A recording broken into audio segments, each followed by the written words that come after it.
Yo, what is going on, bros? Welcome back, and today we're assembling the engine. Let's get this done. Go back.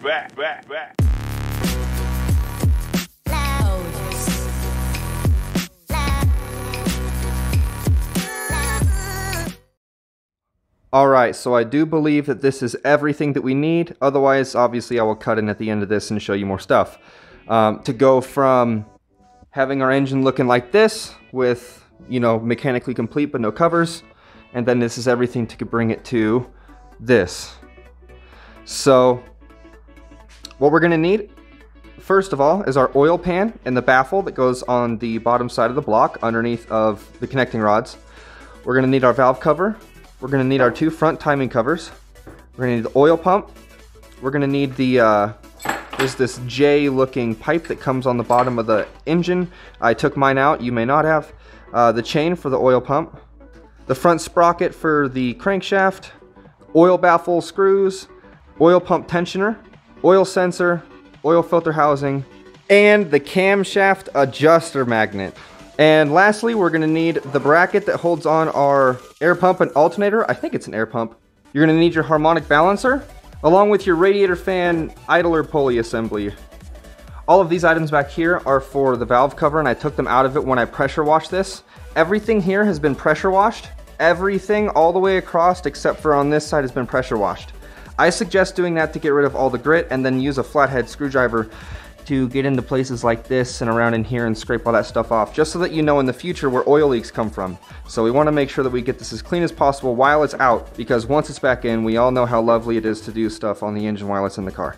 We're going to need the timing chain tensioner, the cam sprocket and the bolts for it. We're going to need our spark plugs. For right now, it doesn't matter what kind of spark plugs, as long as they fit into the head and make sure that nothing drops into the cylinders. We're going to need this bracket for the front left of the engine. We're going to need this bracket and coolant outlet. Also note, this coolant outlet has an O-ring, which I did not have for this build. I just used gasket sealer, which I think is going to work fine. The part number for it is in the description. And we're going to need this bracket that has a coolant port connected to it. The head gasket kit had the O-ring for this in it. And we're going to need all of the bolts for the whole job. So I put all my bolts away and I labeled them. So this is for the valve cover, this is for the oil pan, and this here is for the timing cover. We're also going to need a couple of bolts from this diagram that I have here, specifically the bolts for the oil filter housing and the coolant outlet bracket, along with a few other bolts that you'll see as we go along. Now, for all the supplies that we're going to need, everything and all part numbers are going to be down in the description. We're going to need our valve cover gasket. Comes as a kit, it's got a whole bunch of stuff in it. We're going to need our oil pan gasket. Okay, so all of this came in the kit for the head gasket. It's this, the top horseshoe looking timing cover gasket. Then there's a couple of O-rings in here, along with the small one. I'll point everything out as we go through, don't worry. Then separately you'll have to buy this oil filter housing gasket. I also got a new, for my oil pan where this goes for the little cover to your transmission and the bell housing. That's what this is, and I didn't have one before, but now I do. Also, this front timing cover gasket. I don't think this comes in any of the kits, so I got this separately. Then for all of our timing components, I got a new stud for the head where I had to pry mine out. If you didn't see that, click the card, you can watch here. We're also going to need the timing chain. We're going to need this guide rail. It's hard to see, but here's the part number. We're going to need this timing rail. Shout out to Auto House AZ, by the way. I got everything from there, and I've worked with a couple other guys, and they're cool.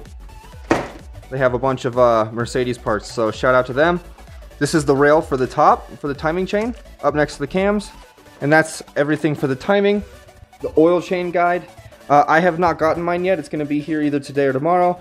And I'm not going to replace my oil chain unless I need to. I haven't measured it yet. I'm not sure if I need a new one, but it's probably okay. I did not replace the oil pump chain. In fact, I didn't even measure it. I'm sure it's fine. And my valve cover seal kit did not come with the grommets for these bolts. However, I just torqued these down nice and tight, and I'm sure that it's going to be fine. The part number for this will be down in the description. I'm also going to be using this Permatex Optimum Gray. It's really good stuff. It's high temperature, oil resistant, water resistant, everything. Like, it's the best gasket maker out there, or at least from what I found. It's really good for the price. This wasn't very expensive over the regular gray. And then you know, brake clean, engine assembly lube, although we may not need any of that. Anti-seize, paper towels. Okay, I think that covers everything. Let's dive in. So to start off, we're just going to replace all the seals that we can right now, and then we'll move forward with putting parts onto the engine. So first thing, we're going to do the front crank seal, and the way I do that, I use this seal removal tool. I think it's like $8 at Harbor Freight, something like that. And you just pry out the old seal, and then I take the old seal and lay it over the top of the new seal and make sure that it lines up and that they're the right size. I wipe down the inside of the lower timing cover where the seal sits to make sure it's clean, and then I lubricate the seal and slide it in. I actually didn't need a tool to slide it in. I was able to just kind of push it in with my fingers. One thing to take note of, right here there's like this little channel that in my case was blocked up. The head gasket actually has a tiny little port where oil comes out from a feed and comes out down this channel. Don't know why, don't know what it's for, but it's there, and so I made sure to clean out this little channel, made sure there's nothing, no debris in there. Then we're going to replace this little crush washer right here, just because we have a new one. Next is this O-ring right here on the upper timing cover. Then I replace the O-ring that's on the oil level sensor. And I don't have footage of it, but it's a good time to replace the O-ring that's on the coolant inlet and outlet ports for the head, along with the grommets for the valve cover bolts. Now before we start, I just want to say that I randomly put little dabs of assembly lube in different places where metal is making contact with metal. It may not be necessary, but it's a good idea in places like where the chain touches a sprocket, where a piece of metal sits on a stud for the timing components, and what have you. Just use common sense to think of where anything that's riding on something probably could use a little dab of assembly lube, even the timing rails. So I could have started at a number of places here, but I decided to start with the crankshaft sprocket. So I slid that on first, and don't forget to use the little spring key keeper that slides into the key slot on the crankshaft. Next, I install the timing chain guides. Don't get the two mixed up. I don't think that you can. They go just like this, and the silver looking one has the pin that slides into the head. And the way that I slide it into the head, I just lubricate the tip of the pin after I've slid it through the timing chain guide, and then line it up into the hole and kind of, you know, finger tight push it in, and then take a hammer and very, very, very gently just tap it in very slowly. And this is the incorrect way to do it. There is a tool out there for inserting this pin, but this will work. And once you're done tapping this in really gently, you're going to want to take a file and file down the outside of the tip where you were hammering to make sure that it hasn't mushroomed or flattened out, because this will stop it from sliding into the timing cover. Now there was some time where I was waiting on parts, so I skip around a couple of steps here, but the next step that needs to take place is going to be on the bottom side of the engine now. So we need to flip the engine over, and first thing we're going to insert our little J looking tube. And the way that I did that is I just cleaned it up, sprayed it out, made sure it was clean, and then used a little bit of our Permatex Optimum Gray and spread it around the part that inserts into the block, and then I just press it in with my hand tight, and then rotate it to make sure that it's in the correct orientation. Also make sure that you clean up the hole in the block where this inserts before you put this tube in. Then I lay the little baffle over, and I take all the little baffle screws and just lay them in their holes. Then I lay the oil pump in, make sure it's all lined up, and put the bolts and screws in through it. Now, there are torque ratings for every single bolt on this engine. However, personally, when it comes to non-critical items, I don't like to use a torque wrench, especially with small bolts, because it's really easy to accidentally over-torque or under-torque them. I highly recommend just using your internal torque feeling for this. And I know this is kind of abstract, it's difficult to know if you don't know, but here's the rundown. When you're screwing a bolt in, you can feel when it's at the end of its run, you know, like you can feel when it's done going in, and then you can pull it snug, and then as you go beyond that, you can feel it get tighter, and if you've ever stripped the bolt or gone too far, you can all of a sudden feel it start to get less tight. or it wants to keep going without getting more tight, and that's when you're stretching the bolt. So with the majority of the bolts that you're going to see in this video, what you want to do is get them in tight and then give them, for lack of a better term, just a squeak past being tight. You know, like, so you get them tight and then you snug it in, kind of. It's hard to describe. It's more of a feeling that you have to get after tightening enough bolts. And it doesn't take long. Now make sure the oil pump sprocket bolt is nice and tight. And now we're going to flip this thing over and get our chains on. So I compared these two timing chains, the old and the new, and the old timing chain is just barely a little bit longer than the new one. And that's a given with any chain that's been used for any amount of time. But the new chain requires a crimping tool to crimp the master link, and I don't have that tool. I will get that tool because I'd like to replace this chain, and that will happen at some point. But for right now, I'm just going to run the old timing chain, and that really shouldn't be a problem at all. It looks fine. So all I do is I rinse the whole chain with WD-40 over in my little oil pan thing over here, and make sure that there's no dust or debris, anything in it, and then I wipe it down with a rag, and then I put it in as follows. So this is going to include setting the timing between the cams and the crankshaft. So we're going to need to rotate the cams a little bit, and to do that we need the pistons to not be so close up to the top dead center, because the valves can actually hit the pistons and we don't want that. So we need to rotate our crankshaft 30 degrees past top dead center, and to do this without the timing cover on, we're going to temporarily slide crank pulley on and then rotate it so that it's pointing basically up towards this stud here, and that should be close enough to get done what we need to do. And for reference, here is the engine assembled, and this is how you check where the engine is oriented, and then you can compare that to when the timing cover is off. And for reference, this is what it looks like at top dead center, and this is what it looks like 30 degrees beyond top dead center. And remember to rotate the crankshaft clockwise, so tightening the bolt. Now using a crescent wrench, you can rotate the cams back at the back with the crescent wrench and get them lined up so that these little holes point here. And you should be able to take like a drill bit or an Allen wrench or something and slide it in through the hole, and then it holds the cam in place and just reassures that everything is still lined up. And to make sure you're looking at the right hole, your cylinder 1 camshafts should be pointing like this. Now that your cams are lined up, rotate the crankshaft back down to top dead center, grab the intake sprocket, and it adjusts, it moves. And so you want to rotate it clockwise if you're looking at the front until it locks, and then put the timing chain simultaneously over the crankshaft sprocket and intake sprocket, making sure not to rotate the adjustable intake cam. Now make sure the chain is sitting actually inside of the guides and it's not over the edge or anything like that. And then pull the chain up to the exhaust cam and put the exhaust cam sprocket into the chain and slide it onto the face of the exhaust cam. It can only fit in one way, so don't worry about getting it wrong. Just make sure you don't rotate anything. And keep in mind, this doesn't need to be exactly perfect because we're going to do the final adjustment on the timing later. We just need to get the chain on and ready to go now, and we don't want it to be halfway in some direction or whatever. We want it to be pretty close for later. So again, you don't have to be perfect with this. That's why I'm saying you can line it up with that stud, and then later once the covers are on, then we'll do the final adjustment. So I cleaned my oil pump chain the same way that I cleaned the timing chain, just spraying it down with a little bit of WD-40 and then wiping it off with a rag. Then go ahead and get it onto the crankshaft sprocket and oil pump sprocket. And in my case, I actually had to unbolt the oil pump sprocket to get the chain on. It wasn't big enough to be able to get the chain on without doing that. So the oil pump tensioner is pretty self-explanatory. You're going to want to lubricate the stud that it goes on.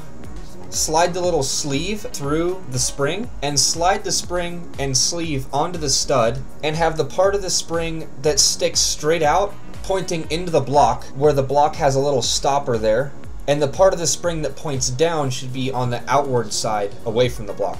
Then take the little guide rail and slide it on to the stud and then pull the spring back and slide the rail all the way in, and then have the spring sit on its groove on the rail. When you see this in your hands and you look at the block, it'll make sense.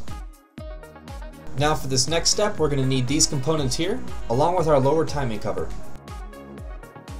With the lower timing cover, you're going to want to put the gasket sealer along the edges, and in my case, I put it along this channel here because this mates up with the engine block and it looks like it needs to be sealed. I did this and it looked like there was some material there before, and so I think that this is the way that it's supposed to be. I couldn't find any definitive information anywhere on this bit here.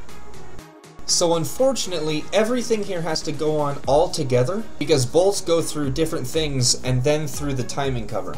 So you gotta have patience and be careful not to smear your gasket material everywhere. So firstly, push this timing chain guide in towards the center of the engine and then slide your timing cover over the crankshaft and mate it up with the block.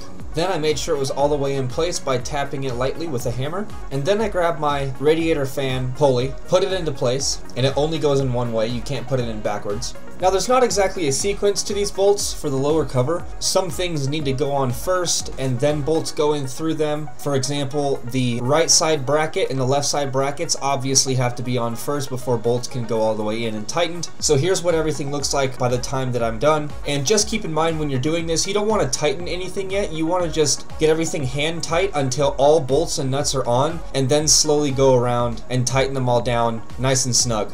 Again, I'm pretty sure that these all do have torque ratings, but like I said before, these really should be torque to feel and not torque to a specific number. I'm not going to show bolt lengths and sizes and such because you should have done your homework and put all of your bolts into a cardboard box just like I did. Next, I flip the engine over and I get ready to do the oil pan. So first, I take out the bolts that were in the lower timing cover and I arrange them nice and organized into a little magnetic dish. Then I clean up the mating surface for the gasket on the engine block side, and I also clean up the mating surface for the gasket on the oil pan as well. And the gasket that I have, again, I couldn't find definitive information on whether or not to use gasket sealer for the oil pan gasket. I use some in my case. Worst comes to worst, I'm just going to have to scrape gasket sealer off when I have to replace this gasket if I ever take this apart. But really, it's better safe than sorry. I don't want to get this thing together and in the car and then find out that I should have used gasket sealer. So I just used it and I don't think it's going to be a problem. So I use gasket sealer on both sides of the gasket. So I put a very thin layer on the oil pan and then I laid the gasket down on top of the oil pan, and then I put a thin layer on top of the gasket, and then I laid the oil pan down on top of the block, or in this case the bottom of the block, obviously where the oil pan goes. Then I use my little cardboard diagram with all my oil pan bolts, and then I lay them into their places. And I actually had left and right mixed up, but there's only a couple of bolts that are different on either side, and so I switched them over.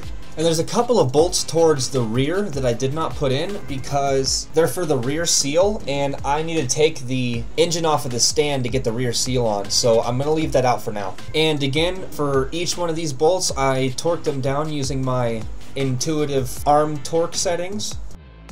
I really hate to do that to you guys, but it really is the way that it is. I wouldn't recommend using a torque wrench for almost all the bolts that I'm doing here.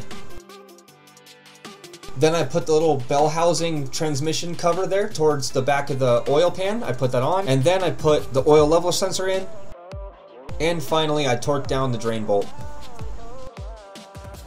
Now I flip the engine back over, which is starting to get pretty heavy, and I put a little bit of engine assembly lube onto the crankshaft and onto the outside of the crank pulley where it's going to slide into the front crank seal, and I tap that on, and then using an impact and the crank bolt, I drive the pulley all the way on.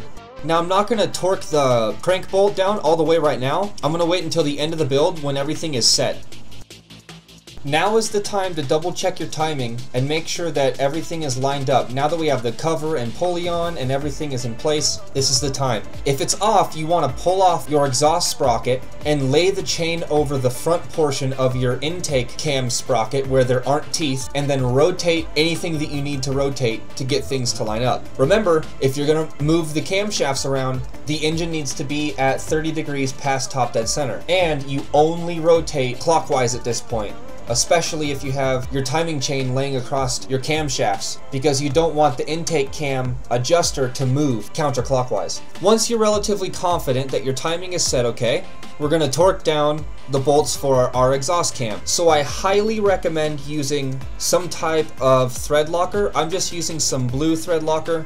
I'm not using red, which I very well could have, but any type of thread locker is important because there are horror stories of people having bolts coming loose on this and having it fall down into the oil or into somewhere bad, or even worse, having the exhaust sprocket fall off, and that will absolutely destroy the engine. Now, from what I've read, the exhaust cam sprocket bolts tighten to 21 or 22 Newton meters, which is 15.5 to 16 foot-pounds. However, I actually stretched my cam bolts from doing that. So again, I recommend going tight and feeling when they're tight and then leaving it, especially because we've got the thread locker on the bolts. If you want to use a torque wrench for this, go for it. That's why I'm giving you the spec, but I stretched mine and I don't want to do it again. So the second time around, I just did it by hand and got them tight. And before we continue, make sure that after you tighten the exhaust cam sprocket bolts that you didn't move the chain at all. Adjust the exhaust cam as needed and make sure that your holes in the cam still line up with the head. Now we're going to take our gasket sealer and put just a little bit into these two corners here. These corners, especially the right side of the engine, are prone to leaking, so make sure that you get it in there good. You don't have to put a whole bunch, but just definitely make sure you get it in there. Then put this timing cover seal in, and just for reference, this is what it looked like on my end. Now take your upper timing cover and cover the edges and the center with gasket sealant. The center may not be necessary, but I did mine.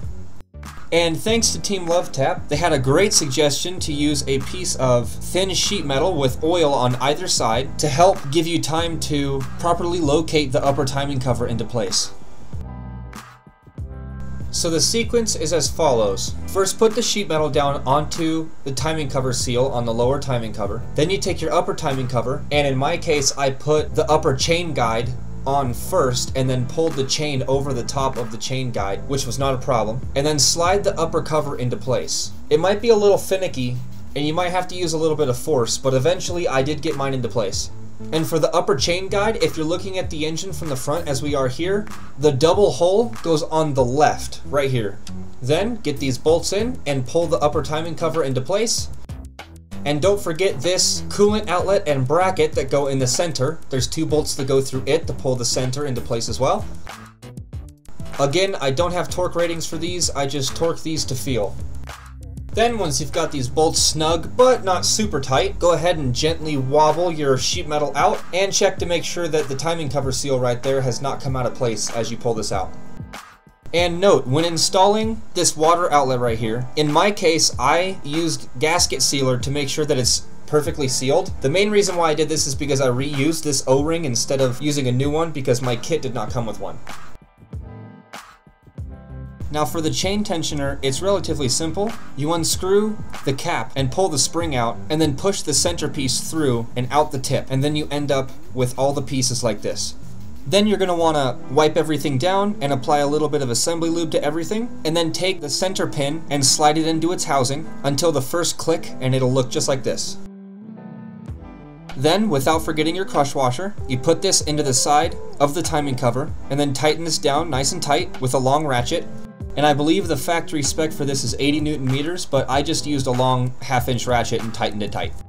Then take the spring and the cap, and don't forget the crush washer, and slide these into the chain tensioner housing, and then tighten this down nice and tight. And factory torque for this is 40 Newton meters, but again, I just used a ratchet and got it really tight. Now our timing should be 100% set, so you're going to want to double check and make sure everything is still lined up, and then take your ratchet and rotate the engine over at least 2 times, because it takes 2 crank revolutions to get the cams to rotate once. And I would do this several times and then check to make sure that everything still lines up. And when you try to slide an Allen or drill bit into the holes in the cams, it should look just like this. Now for the crank pulley bolt, the book calls for 400 Newton meters, which is almost 300 foot-pounds. Now, I don't have a torque wrench, nor the ability to be able to hold the crankshaft still to tighten this thing to that spec. So what I'm gonna do is I'm just gonna blast it with my air impact, wait for my air compressor to recharge, and blast it a second time, and that's where I'm gonna leave it. And to anybody who's skeptical about this, you should be, but I ran my engine before for about 10,000 miles with my crank pulley bolt tightened this way. I don't think this is gonna be a problem. Next, I'm going to do the valve cover. So I clean the valve cover mating surfaces on the head and on the valve cover. And then I take some oil along with the half moon shaped parts that go in the head and the back, and I lubricate them a little bit and seat them in. Then I lay the valve cover gasket along with all of the circular grommets for the spark plug holes. I lay them all in and I lubricate them all a little bit with some motor oil. Then I lay the valve cover down on top of the head, put all the bolts in, tighten them down nice and snug, and I don't have a torque rating for these. I just got them nice and tight and that's where I left it. Make sure to go over them several times because as you tighten some, others will loosen up. But these you don't want to be crazy tight. These can be just nice and snug. The reason why is because this hollow valve cover, it's possible to warp it or whatever and it wouldn't seal perfect. Now for this coolant port and back. With this, I again use some gasket sealer and then tighten the bolts down nice and tight. Next, I put in the spark plugs. Again, no torque setting, I just use my hands. And make sure to use anti-seize. Always use anti-seize when you're doing your spark plugs. But be careful not to get it onto the tip of the spark plug, like down in the combustion chamber, just because. And then the cam adjuster magnet. Just make sure to clean up the mating surfaces, put a little bit of the Permatex on there, or your gasket sealer, and then tighten the bolts down. Then we've got our oil filter housing, and for this it's going to be roughly the same as the oil pan gasket. I don't know if you're supposed to use gasket sealer on this or not. I did. Worst case scenario, again, you just got to scrape off the old gasket material before you replace the gasket if this ever comes off. So I put gasket sealer on both sides of the gasket, like you can see here. Then I made it up to the block. Make sure there's no oil on anything when you put these together, otherwise the gasket sealer will not seal properly. And these bolts are a little bit of a pain, and so I had to use an actual Allen wrench to get in there because I couldn't get anything else onto the bolts due to the angle of the housing. Don't forget your oil filter cap. And finally, I did a last check across everything, and then I put paper towels into the intake and exhaust ports, along with on the side where the oil dipstick goes, I put paper towels into the couple of holes that are over there. And for the sake of making sure that the entire oil system is completely sealed, I also put the cam sensor in its place. And what do you know, just like that, the engine is complete. Bing bang pow, like nothing. So with that, the entire oil system is completely sealed with the exception of the rear seal. That'll get done once we take the engine off of the engine stand. Coming up next, we'll be doing all the peripherals for the engine. It's possible that'll get split up into 2 videos. I doubt it though. And that'll be intake and exhaust manifolds, getting the alternator and water pump and everything on. And then once that's done, we will be completely done with the engine and we'll be able to move on to something else, most likely the transmission. If this helped you out, smash that like button for me. Also hit that subscribe button to help me out. And if there's anything else that you want to see, or if you have any questions, or if you just generally like the video, hit me up down in the comments. I pretty much read all comments. And with that, I will see you next time.